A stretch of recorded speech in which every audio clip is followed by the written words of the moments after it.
আজকে একটা খুবই মজাদার জর্দা সেমাইয়ের রেসিপি দেখাবো। এটা খেতে যেমন মজা, ঝরঝরা, নরম তুলতুলে, আর সবথেকে বড় কথা এটা পানি দিয়ে রান্না করব। চলুন তাহলে শুরু করা যাক। আসসালামু আলাইকুম। এখানে আমি নিয়েছি 2টো ডিমের কুসুম।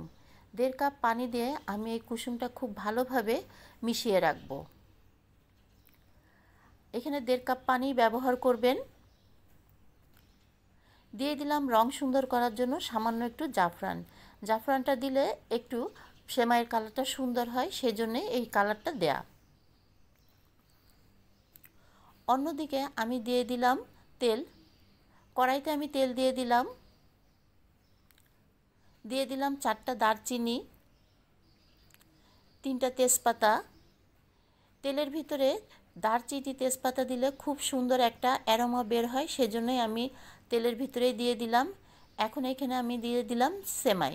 সেমাইয়ের পরিমাণ হলো আমি অর্ধেক প্যাকেটের থেকেও বেশি নিয়েছি। আপনারাও এই মাপটাই ফলো করবেন। একটা সেমাইয়ের প্যাকেটের থেকে অর্ধেকেরও বেশি আমার এখানে সেমাই। সেমাইটা আমি খুব ভালোভাবে ভেজে নেব এই তেলের ভিতরে। আমার সেমাইটা কিন্তু লাল লাল করে ভাজা হয়ে গেছে, দেখতেই পাচ্ছেন কালারটা কতটা সুন্দর।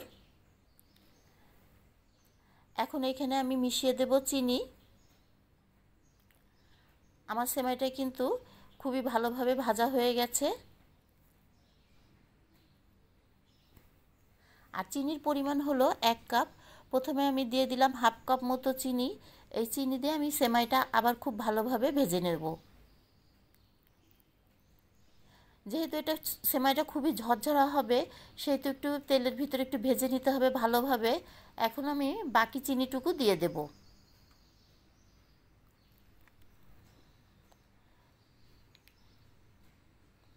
আমার বাকি চিনিটুকু দেওয়া হয়ে গেছে। এখন আমি আবার একটু ভেজে নেব। এই সেমাইটা কিন্তু খেতে খুবই ভালো লাগে, আর একদম নরম জুসি, খুবই মজা এই সেমাইটা। আপনারা বাসায় অবশ্যই এটা একবার হলেও ট্রাই করবেন। আমার সেমাইটা ভাজা হয়ে গেছে। এখন আমি সেই কুসুম আর পানির মিশ্রণটা দিয়ে দেব। আমি প্রথমে অল্প করে দিয়ে নিলাম, তারপরে বাকিটুকু দিয়ে দেব।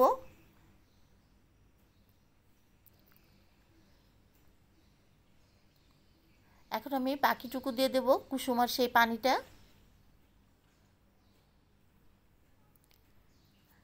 দুধ ছাড়া যে সেমাইটা এত মজা হয়, আপনারা যখন বানাবেন তখন এই জিনিসটা খেলেই বুঝতে পারবেন আসলে কতটা টেস্টি।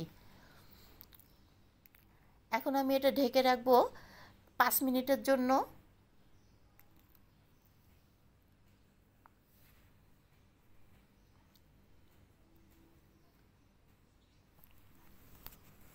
চুলোর হিট কিন্তু আমার খুব মিডিয়াম, খুব কমও না আবার খুব বেশিও না। ফিরে এলাম 5 মিনিট পর। আপনারা হয়তো ভাবছেন সেমাইটা একদম গলে গেছে, আসলে সেরকম না। এখনই দেখেন কেমন সুন্দর ঝরঝরা হয়ে যাবে, আমি সেটাই দেখাচ্ছি। এর ভিতরে আমি দিয়ে দেব ডিমের সেই সাদা মিশ্রণটা। একটু কালার সুন্দর করার জন্য এখানেও আমি সামান্য একটু জাফরানের রং দিয়েছি।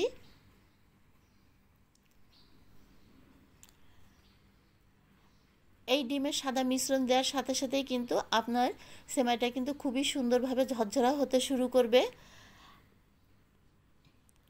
আপনারা দেখতেই পাচ্ছেন। এইভাবেই আপনারা কিন্তু ডিমের সাদা অংশটা দিয়ে দেবেন। কোনো রকম ভয় পাবেন না, এই সাদা অংশটা কিন্তু সেমাইয়ের সাথে একদম খুব ভালোভাবে মিশে যাবে। বোঝাই যাবে না যে এর ভিতরে ডিমের সাদা অংশ আছে। এটা কিন্তু খেতে খুবই ভালো লাগে। দেখুন আমিও কিন্তু মিশিয়ে নিচ্ছি, কতটা সুন্দরভাবে মিশে যাবে।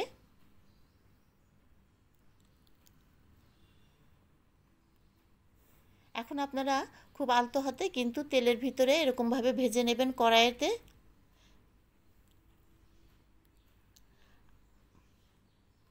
আমিও কিন্তু ভেজে নিচ্ছি। আমার সেমাই ভাজা শেষ। এখন আমি নামানোর আগ দিয়ে দিলাম 1 চামচ মতো ঘি।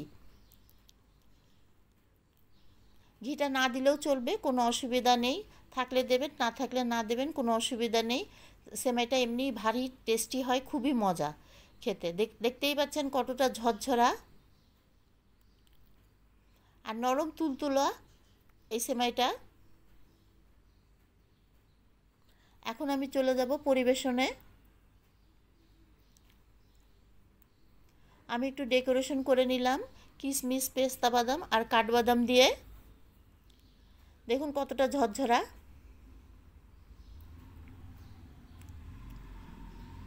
যদি আপনাদের এই রেসিপিটা ভালো লাগে তাহলে একটা লাইক কমেন্ট সাবস্ক্রাইব করে দেবেন। দেখা হবে পরবর্তী কোনো একটা রেসিপি নিয়ে।